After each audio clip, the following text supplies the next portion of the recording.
I want to talk about something that I think is extremely disappointing and counterproductive for Africa.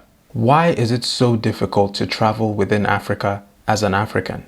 Firstly, I want to say that travel is a privilege, and if you are able to travel at all, you should recognize that. I also don't want this video to come across as reeking of entitlement or arrogance. I recognize that every African country is a sovereign body that makes policies in the best interest for its people. At least that's what they're supposed to do. This is not an attack on any African countries or anything like that. This is just my perspective, which I know a lot of people share as well, and I think it's important to talk about. So, if you've ever tried to travel within Africa as an African, you've probably learned very quickly that it can be incredibly frustrating. Travel for everyone, African or not, is already a hectic experience. But for certain groups worldwide, Arabs, Africans, basically people of color, it is especially difficult for reasons we already know about. But I've noticed that we Africans tend to make things extra complicated for ourselves when it comes to free movement within the continent. There are so many barriers that just discourage Africans from even wanting to travel the continent, and I think that doesn't serve Africa well at the end of the day. Back when I was in college, there was a time I was preparing to go to Morocco to study abroad with a group of other students. I was the only African in the group. But the baffling thing is that I was the only one who needed a visa. Everyone else had nothing to worry about, just pay for the program, pay for the flights, and just relax and get ready to go. I had the extra stress of having to first look for a Moroccan consulate in Boston. There wasn't one, the closest one was in New York. So there was the headache of trying to find how I would get to New York or how I would send the application to New York. Luckily, I was able to find this travel agency who helped with visa applications and stuff. So they would help me mail it to New York. I had to get all my usual documents to prove I actually had legitimate reason to go to Morocco. Had to show proof of payment for the course, proof of payment for the flights, bank statement as well. And on top of that, there are the visa fees for the Moroccan consulate and the agency fees, since I was doing this through this travel agency. I'm a Nigerian going to Morocco, another country in Africa, and still this is all the stress I have to endure just to make that trip possible. In the end, everything went well. The visa was issued. I went on to have a fantastic, life-changing trip, which I can't stop talking about till today. But that was the first time that I consciously experienced the difficulty, almost an unfairness, of the realities of what it's like traveling my own continent as an African. It's sad because a lot of foreigners stroll into Africa with little to no visa requirements, yet we Africans don't even have that privilege a lot of the time. I was taking a look at this report by the Africa Development Bank, which showed that Africans need visas to enter 55% of the countries on the continent. Only 20% of African countries do not require visas, and I think it was 25% that offer visas on arrival for Africans. North Americans have an easier time of traveling to and within Africa because only 45% of African countries require them to get a visa. They can get a visa on arrival in 35% of African countries, and 20% do not require them to get a visa at all. Whether you're African or not, that cannot sound reasonable to you. I'm not saying stop all foreigners from coming in, but what about giving your African brothers and sisters the same privilege, if not better? One of the most fun elements of travel is the spontaneity, being able to just get up and go somewhere. Already in the world, Africans don't really have that luxury of spontaneity anywhere. And to make matters worse, that spontaneity does not exist even at home. In addition to that, visa costs are also high for Africans. I was reading this article that was discussing how for Kenyan citizens wanting to travel to Ivory Coast, the visa costs start from a minimum of about $100 to $150 or more. The figures may have changed a bit, but that was the general sense I was getting from different sources. And I was thinking to myself, how is someone going to want to spend upwards of $100 to get a visa to travel within their continent? It doesn't make any sense. Also, in Nigeria at least, these days, if you're applying for a South African visa, you will find out that the processing time is indefinite. Because of that, it does happen frequently that people find themselves in this position where they haven't received their visas yet and their date of travel has passed. So basically, they've ended up wasting money on flights, accommodation, and more because in order to apply for the visa in the first place, you need to show concrete proof of all your bookings. And after that, you could still get denied for the visa. I know it's not always as easy as, oh, just apply for the visa and you'll get it. I understand that consulates also have their own challenges. There are different factors that go into processing of visas and all that stuff. But still, it is ridiculous to me that Africans have to endure this inconvenience on their home continent as well. Because of stuff like that, the average middle-class African is just like, screw it, I'll just go to like Dubai or London or whatever because it's easier for me to go there. And that leads me to the next point, which is flight prices. Flight prices to travel within Africa are ridiculously expensive sometimes, and as far as I'm concerned, it's a joke. You can't tell me it makes sense that a flight to an African country is significantly more expensive than a flight to Europe or the Middle East. So combine high flight prices with frustrating visa prices and processes, and basically traveling within Africa becomes an extreme sport. And many Africans are just not interested. They'd rather go abroad. And how does that help Africa in the long run? Lots of lost investment and tourism building opportunities. All the money that we could be spending here is being spent outside instead.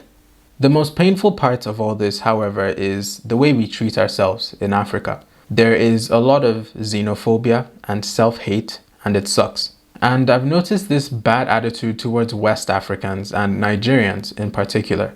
The other day I was on Twitter and I saw this tweet where someone was discussing the Nigerian students that had been evacuated from Ukraine. And underneath that tweet there was a reply, and the person was like, oh, good thing they were evacuated as long as they don't come to South Africa because Nigerians are all scammers and hackers and we don't want them here. And I couldn't believe what I was reading. This is a tweet that is talking about a life and death situation for a lot of these people. And the first thing that comes to your mind is saying you don't want them in your country because you've just generalized and categorized all of them as bad people. How can you treat your fellow African like that? I've heard stories of passengers being strip searched at East and Southern African airports. I've heard of passengers being unfairly deported even though they had all their necessary travel documents, legitimate reasons to go, and they were allowed to board their flights in the first place. I've heard of immigration officials intimidating people and even going as far as to threaten to frame them or deport them just because they're from a different part of Africa and they look suspicious. It's almost as though when Africans are seen in other African countries, everybody's guard goes up. You don't see your fellow African. Instead, you see a stranger, somebody you need to question, you need to intimidate, you need to search, you need to basically make feel unwelcome. Why? Africans already feel unwelcome and stigmatized in most countries on earth. And to make it worse, our own home is no better. This continent should be our one safe space on the planet. Unfortunately, it doesn't seem that way. But having said that, I want to be honest here. And this happens to citizens of all countries. But in this case, I want to talk about Nigeria because that is what I know. We also have not helped matters. I keep hearing people talk about how there was a time Nigeria was great and respected. Well, not anymore. That whole giant of Africa label is long gone because we've just kept getting worse and worse and worse. I mean, think of our population, think of our size as a country, all our potential. What have we really done to make the most of that? It doesn't seem like we've really put that to good use. There are many bad apples out there who, unfortunately, have gone abroad to ruin the image for the rest of the Nigerians who are good and honest people. How many times do you hear that Nigerians were involved in some illegal activity or opening drug cartels or whatever the case? It's all too common, and unfortunately, these contribute to the reasons why people look at us as one way or another. African countries are probably looking at us and thinking, why are you coming here? Why don't you just stay in your country and fix it first before you cause trouble here? And in a sense, they wouldn't be wrong because what they've seen, unfortunately, a lot of the bad stuff is their permanent perception now. In Seychelles, of all places, I learned that they're also very wary of Nigerians because Nigerians have gone there and gotten into a lot of illegal stuff. In fact, when I arrived and my host was picking me up from the airport, she admitted that she was afraid I would get delayed at immigration because I'm Nigerian. And funnily enough, I did get delayed at immigration. because I'm Nigerian. I think a lot of Africans find Nigerians loud, overconfident, flamboyant, and as a result, a bit off-putting. I went somewhere in Seychelles, and in the middle of the place, there was a table of about 8 Nigerians. They were drinking, and they were so loud and obnoxious. They were playing music on their loudspeakers. They were using foul language. They even went ahead to break some glasses. And this was a museum, so the workers in the place were trying to give tours to visitors as well. They weren't able to do that without disruption because it was so loud, and I was looking at the faces of the workers and they were visibly irritated, and I felt so embarrassed. But you can't blame them, and unfortunately, this is the perception of Nigerians that they're going to have going forward. And it's a shame because that was just a bad group. It wasn't all, but it's hard to kind of differentiate when you've been repeatedly exposed to that kind of scenario. Nigerians, we travel a lot and we're everywhere, so we need to change the way we act abroad. We need to be worthy ambassadors of our country and of the West African region, because these are the things people look at. They're so quick to associate, oh, West Africans are like this, oh, Nigerians and Ghanaians or whoever, they're all the same from that part. I've heard people say these things before.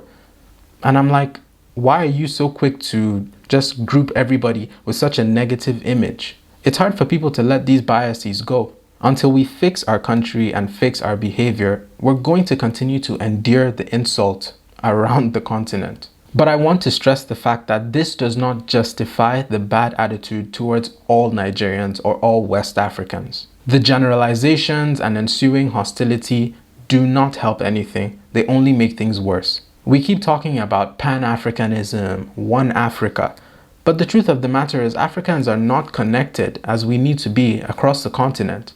We don't trust one another, and it's a shame. We need to learn to not treat bad experiences as the norm, but instead as one-offs. We need to learn to respect ourselves more. Everybody knows we treat foreigners better than we treat ourselves here, and there's no reason why that should be the case. With the current situation the world is in and everything going on around us, I believe Africans need to stick together. Africa is a continent that has everything you need to thrive. The one thing that we don't have is unity, in addition to good leadership and so many other things. But for now, unity across state and country lines. We need to stop looking down on one another. We need to stop reinforcing damaging stereotypes about one another. And we need to actually embrace one another as African. I've always loved the idea of an African Union passport. I think it's great, and I think that's what we need. Let's be done with the old ideas and damaging stereotypes we've known. Let there be a new attitude. Let there be relative ease of movement within the continent, which would lead to the spread of ideas, skills, goods, and services, which will ultimately improve our continent in so many different ways. The truth is, we would not feel the need to go abroad as much as we do if we were made to feel comfortable at home first. So that's my rant for today. Please put your thoughts in the comment section. Do you agree, disagree? Let's talk about it. And I really hope this video can get to the right people on the continent and can incite some positive change. But yeah, thanks for watching, and I'll see you in the next video.